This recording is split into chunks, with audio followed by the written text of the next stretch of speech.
الحمد لله نحمده ونستعينه ونستغفره ونؤمن به ونتوكل عليه ونعوذ بالله من شرور أنفسنا ومن سيئات أعمالنا من يهده الله فلا مضل له ومن يضلله فلا هادي له ونشهد أن لا إله إلا الله وحده لا شريك له ونشهد أن سيدنا ومولانا محمدا عبده ورسوله أما بعد أعوذ بالله من الشيطان الرجيم بسم الله الرحمن الرحيم وأتموا الحج والعمرة لله وقال تعالى في مقام آخر إذ جاء ربه بقلب سليم وقال النبي صلى الله عليه وسلم إنما الأعمال بالنيات اللهم صل على محمد عبدك ورسولك وصل على المؤمنين والمؤمنات والمسلمين والمسلمات میرے عزیز واجب الاحترام دوستو بزرگو، جیسا کہ آپ کو معلوم ہے آج کی یہ تقریب چاچا جی محمد اسلم صاحب دامت برکاتہ اور حضرت مولانا محمد صدیق صاحب دامت برکاتہ ملالیہ کے عمرہ سفر کے بعد استقبال کے لیے ہے۔ حج اور عمرہ یہ عاشقانہ ہے اور یہ عاشقوں کو ہی نصیب ہوتا ہے جن کے دل میں اللہ کی محبت، جناب رسول اللہ صلی اللہ علیہ وسلم کی محبت انتہاؤں پر ہوتی ہے اور ادب کے ساتھ۔ میرے اور آپ کے آقا صلی اللہ علیہ وسلم نے فرمایا الدین کلہ ادب، دین سارا کا سارا ادب ہے۔ جس کے دل کے اندر ادب آ گیا ہے، سب سے پہلے اللہ کا ادب ہے کہ اللہ کے احکام کو مان رہا ہے، اللہ سے حیا کر رہا ہے، اللہ کی نافرمانی سے اپنے آپ کو بچا رہا ہے، اور دوسرے نمبر پر جناب رسول اللہ صلی اللہ علیہ وسلم کی ذات اقدس کا ادب کر رہا ہے۔ یہ مقام ادب ایسا ہے کہ اللہ کے قریب انسان ہو جاتا ہے، جناب رسول اللہ صلی اللہ علیہ وسلم کے قریب ہو جاتا ہے۔ بادب بانصیب کہا جاتا ہے، جیسے کہ مثال ہے، اور بے ادب بے نصیب کہا جاتا ہے کہ جس کے دل کے اندر اللہ کا احترام نہیں ہے۔ اللہ کا احترام یہ ہے کہ اللہ نے جو قرآن کریم میں احکام بیان فرمائے ہیں 100% ان پر عمل کرنا، جن کاموں کے کرنے کا حکم ہے ان کو کر گزرے، اور جن کاموں سے اللہ کریم نے روکا ہے ان سے رک جانا، یہ اللہ کا ادب ہے۔ اور جناب رسول اللہ صلی اللہ علیہ وسلم کی 100% اتباع کرنا، صدق کے دل سے اتباع کرنا، یہ جناب رسول اللہ صلی اللہ علیہ وسلم سے محبت اور ادب ہے۔ تو ادب والوں کو اللہ اپنا گھر دکھاتا ہے، اپنے محبوب صلی اللہ علیہ وسلم کا روضہ دکھاتا ہے۔ اذ جاء ربہ بقلب سلیم، جب تو اپنے مولا کے پاس جائے، جب تو اپنے پروردگار کے پاس جائے تو قلب سلیم کے ساتھ جا، ایسا قلب لے کر جا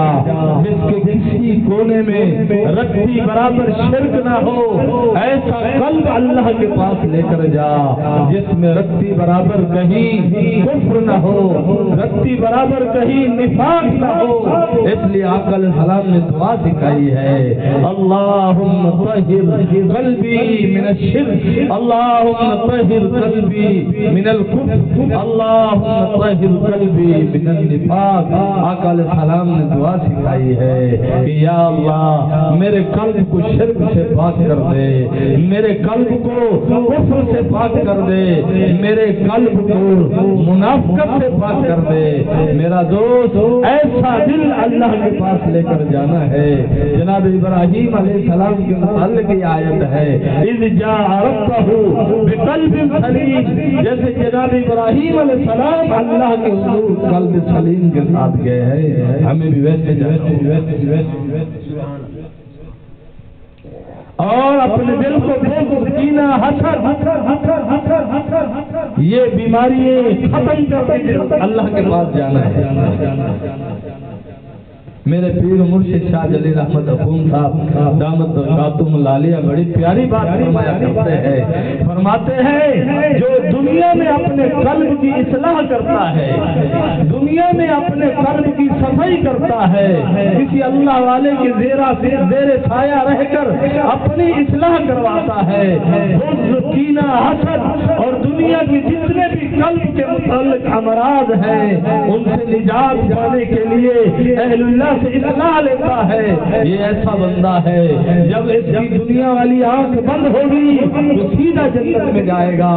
راستے میں کوئی رکاوٹ نہیں ہوگی۔ لیکن اس کے قلب کے اندر اگر خرابی ہوئی باوجود ایمان لانے کے، اگر اس دل کے اندر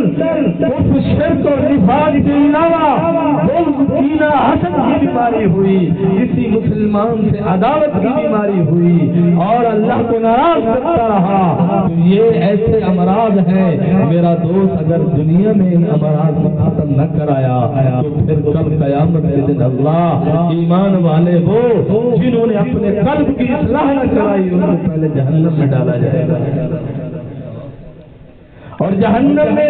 ڈالنے کا مقصد یہی ہے کہ ان کو پاک کیا جائے۔ یہ ایسے امراض ہیں اللہ والوں کی صحبت میں رہ کر ان امراض سے نجات پانے کی کوشش کی جائے۔ دل مومن ایسا نہیں ہے جس میں بغض، کینہ، حسد ہو۔ جب دل میں اللہ کا پیار آتا ہے، جناب رسول اللہ صلی اللہ علیہ وسلم کا پیار آتا ہے، پھر اس دل میں بغض کے لیے، حسد کے لیے، کینے کے لیے کوئی جگہ نہیں بچتی، کوئی جگہ نہیں بچتی، بس اللہ سے پیار ہے۔ پھر قوانین نہیں دیکھتا، پھر یہ دیکھتا ہے دنیا کی ہر چیز میرے مولا نے بنائی ہے، ہر انسان کو میرے مولا نے بنایا ہے، ہر رشتے کو میرے مولا نے بنایا ہے۔ پھر یہ نہیں دیکھتا کہ دوسرے میرے ساتھ کیا سلوک کر رہے ہیں، اپنا قلب صاف رکھتا ہے، اپنا اخلاق درست کرتا ہے، اپنے معاملات کو درست رکھتا ہے، دوسرے اس کے ساتھ کیا رویہ رکھتے ہیں کوئی پرواہ۔ مولانا جلال الدین روم رحمۃ اللہ علیہ نے بڑی پیاری مثال دے کر سمجھایا، فرمایا 3 دن سے مجنون بھوکا تھا، 3 دن سے نہ کچھ کھایا نہ کچھ پیا، کسی نے مجنون کو روٹی دی کہ 3 دن سے بھوکا ہے، روٹی کھا لے، تو وہ مجنون روٹی لے کر اپنی محبوبہ اپنی لیلا کی گلی میں چلا گیا، وہاں رہنے والے کتوں کو روٹی کھلا رہا ہے۔ اس نے کہا احمد 3 دن سے خود بھوکا اور پیاسا ہے، میں تجھے روٹی اس لیے دے رہا ہوں، میں نے روٹی تجھے اس لیے دی کہ تو اپنا پیٹ بھر لے، تو یہ کیا کیا ہے؟ تو مجنون نے کہا کہ میں بھوکا رہوں، پیاسا رہوں، مجھے اس کی کوئی پرواہ نہیں، مجھے پرواہ ہے تو اس بات کی پرواہ ہے کہ میری لیلا کے گلی میں رہنے والا کوئی کتا بھوکا اور پیاسا۔ مولانا جلال الدین روم رحمۃ اللہ علیہ نے سمجھایا ایک مر جانے والوں پر مر جانے والا، ایک ایک فانی محبوبہ پر فدا ہونے والا اپنی محبوبہ کی گلی کے کتوں کو بھوکا پیاسا نہیں دے سکتا. جو اپنے ربا پر فدا ہوتا ہے، جو آقا علیہ السلام پر فدا ہونے کا دعوے دار ہے، اس کا قلب بھی ایسا ہونا چاہیے کہ اس دل میں کبھی کسی مسلمان کی برائی نہیں ہونی چاہیے، اس دل میں کسی مسلمان کا بغض اور کینہ نہیں ہونا چاہیے. اگر یہ ہے میرا دوست، پھر ہم اپنے دعوے میں ابھی بہت دور کھڑے ہیں، اپنے مقام سے ابھی بہت دور کھڑے ہیں. ہمیں ابھی بڑا سفر طے کرنا ہے، اور یہ سفر اہل اللہ کے زیر سایہ کریں. اللہ نے خود فرمایا یا ایھا الذین آمنوا اتقوا اللہ وکونوا مع الصادقین. اے ایمان والو تقوی اختیار کرو اور میرے پیاروں کے ساتھ آ جاؤ. فادخلی فی عبادی، فرمایا پہلے میرے پیارے بندوں میں شامل ہو جاؤ. وادخلی جنتی، جنت کا داخلہ بعد میں ہے، پہلے اللہ نے فرمایا میرے پیاروں میں آ جاؤ. لوگ کہتے ہیں جی کیا ضرورت ہے اللہ والوں سے یاری لگانے کی، کیا ضرورت ہے اللہ والوں کے پاس آنے جانے کی. تو میرا دوست، دنیا کی منزلیں طے کرنے کے لیے، دنیا کی مشکلات پر قابو پانے کے لیے اہل دنیا کی صحبت ضروری ہے. ایک آدمی تھانے پر آنے جانے والا ہے، اگر ہمیں کبھی تھانے پر کام پڑ جائے تو ہم اس تھانے پر آنے جانے والے سے پہلے دوستی پیدا کرتے ہیں، دعا سلام پیدا کرتے ہیں، اس سے رہنمائی لیتے ہیں. اگر ہمیں عدالت کام ہو، عدالت میں آنے جانے والے سے تعلق پیدا کرتے ہیں. جب ہم نے اپنے مولا کے پاس جانا ہے تو پھر مولا کے یاروں کے ساتھ، مولا کے پیاروں کے ساتھ ہمیں ادب کے ساتھ تعلق قائم کرنا ہوگا. میرے دادا پیر شاہ حکیم اختر رحمۃ اللہ علیہ فرمایا کرتے تھے کہ ان سے ملنے کی یہی ہے راہ کہ ملنے والوں سے راہ پیدا کرنا، اللہ والوں سے دوستی لگا، اللہ والوں سے پیار کر، اللہ والوں سے عقیدت اور احترام سے پیش آ. اللہ تجھے اپنا پیار عطا کریں گے، اپنی محبت عطا کریں گے. تو میرا دوست، یہ سفر حرمین شریفین بھی اللہ کی محبت کے ذرائع میں سے ایک ذریعہ ہے، اور بہت بڑا ذریعہ. حضرت عبداللہ بن عباس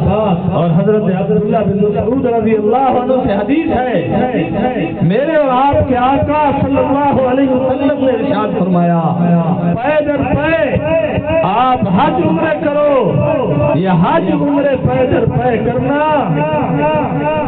یہ آدمی کو فقر اور گناہوں سے دور کرنا ہے. آقا علیہ السلام نے مثال دی، فرمایا جیسے آگ کی بھٹی میں لوہے کو ڈالا جائے، چاندی یا سونے کو ڈالا جائے، جس طرح وہ آگ کی بھٹی لوہے اور سونا چاندی کی میل کچیل کو دور کر دیتی ہے، یہ مسلسل سفر حرمین شریفین انسان کے قلب سے گناہوں کو دھو دیتے ہیں، ختم کر دیتے ہیں. تو یہ کوئی چھوٹا موٹا اعزاز نہیں ہے، یہ بہت بڑا اعزاز ہے. اور اللہ سے دعائیں کرنی چاہیے، کوشش کرنی چاہیے کہ جتنا جتنی بار حج عمرہ ہو سکے کرنا چاہیے. اگر حج نہیں کر سکتے تو عمرے عمرے یہود و حنوج کے چیلے میڈیا پر بیٹھ کر کہہ رہے ہوتے ہیں کہ یہ دوسرا تیسرا چوتھا عمرہ کرنے جا رہا ہے، یا دوسرا تیسرا چوتھا حج کرنے جا رہا ہے، یہی پیسے غریبوں پر خرچ کر دینے چاہیے. جو آپ کا پارلیمنٹ ہے، جو آپ کے ریاستی ادارے جو کام گھر انجام دے رہے ہیں، ایک وزیر پریس کانفرنس کرتا ہے، وزیر اعظم یا صدر پریس کانفرنس کرتا ہے، یا وزیروں مشیروں کی تقریب ہوتی ہے، وہاں کروڑوں روپے ہو جاتے ہیں. ان یہود و حنوج کو وہاں کوئی تکلیف نہیں ہے، لیکن جو شاعر اللہ ہے، اللہ کی شان کو ثابت کرنے کے لیے، اللہ کی محبت کی دلیل دینے کے لیے، اللہ کے عشق اور محبت میں اپنے کپڑے اتار کر، جیسے دو کفن والے کپڑے میت کے ہوتے ہیں، ایسے حاجی یا عمرہ کرنے والا پہنتا ہے کہ ان دو کپڑوں پر نہ شلوار ہے، نہ قمیض ہے، نہ ہی ان پر کوئی جیب لگی ہوئی ہے. یہ دلیل دیتا ہے کہ اللہ میں تیری محبت میں آ رہا ہوں اور ایسے آ رہا ہوں کہ ساری دنیا کو پیچھے پھینک کر آ رہا ہوں، مجھے کسی کا کوئی غم نہیں۔ حضرت شفیق بلخی رحمت اللہ علیہ کے بارے میں واقعہ آتا ہے، آپ سفر حرمین شریفین میں پیدل جا رہے ہیں، راستے میں آپ کو خیال گزرا اور اپنے جی میں اللہ سے شکوہ کر رہے، اللہ میں تیرے گھر آ رہا ہوں، میں جناب رسول اللہ صلی اللہ علیہ وسلم کے روزے پر آ رہا ہوں، کاش آپ نے مجھے سواری دی ہوتی، یہ سفر جلدی طے ہو جاتا۔ یہ دل ہی دل میں ہلکا سا شکوہ پیدا ہوا۔ چلتے چلتے دیکھا ایک آدمی چمڑے کے اندر کسی جانور کا چمڑا ہے، اس کو خشک کرایا اور اپنے اوپر لپیٹ کر وہ ایسے بل کھاتا ہوا جا رہا ہے۔ اس کی دونوں ٹانگیں نہیں ہے، دونوں ہاتھ نہیں ہے، وہ اس کے اندر بل کھاتا ہوا جا رہا ہے۔ شفیق بلخی رحمت اللہ علیہ قریب پہنچے، پوچھا ارے خدا کا بندہ کہاں جا رہا ہے؟ جو دونوں ہاتھوں اور دونوں ٹانگوں سے معذور تھا، اس نے کہا میں حج کے لیے جا رہا ہوں۔ اس نے کہا کہاں سے آئے ہو؟ کہا ازبکستان سے، شہر سمرقند سے آیا ہوں اور اللہ کی محبت میں اللہ کے گھر جا رہا ہوں۔ 4415 کلومیٹر سفر بنتا ہے۔ کہا کتنے عرصے سے ہو؟ کہا 10 سال ہو گئے، میں اسی طرح کلٹیاں کھاتے کھاتے میں اپنے آپ کو الٹا پلٹا کے اسی چمڑے میں یہ سفر کر رہا ہوں اور میرا ایمان ہے میں ان قریب اللہ کے گھر پہنچ جاؤں گا، ان قریب میں جناب رسول اللہ صلی اللہ علیہ وسلم کے مبارک دربار میں پہنچ جاؤں گا۔ حدیث پاک میں آتا ہے آقا علیہ السلام نے فرمایا جس نے میرے روزے کی زیارت کی، جس نے میری قبر کی زیارت کی، گویا اس نے میری زیارت کی۔ یہ کوئی چھوٹی موٹی فضیلت نہیں ہے، یہ بہت بڑا احسان ہے، لیکن عاشق سمجھتا ہے۔ جس کا عشق دنیا کے ساتھ ہے، مال و دولت کے ساتھ ہے، وہ اسی طرح سوچتا ہے کہ 1 ایکڑ زمین ہے 2 ایکڑ کر لو، 2 ایکڑ ہے 3 ایکڑ کر لو، 1 لاکھ ہے 2 لاکھ ہو جائے، 1 کروڑ ہے 2 کروڑ ہو جائے۔ یہ دنیا کا عاشق کر رہا ہے، لیکن جو ربا کا عاشق ہے وہ اللہ کے گھر جانے کی ہر وقت سوچ رکھتا ہے، وہ ہر وقت اللہ کو راضی کرنے کے لیے نماز پڑھتا ہے، قرآن کریم کی تلاوت کرتا ہے، اہل اللہ کی صحبت میں جا کر اپنے قلب کی اصلاح کی فکر کرتا ہے، قلب کی اصلاح کی فکر کرتا ہے، یہ ضروری ہے۔ تو میرا دوست سفر حرمین شریفین کا یہی پیغام ہے کہ اپنے قلب کی اصلاح کرنا، اپنی نظروں کی حفاظت کرنی ہے، اپنی زبان کی حفاظت کرنی ہے۔ رسول اللہ صلی اللہ علیہ وسلم نے دعا سکھائی،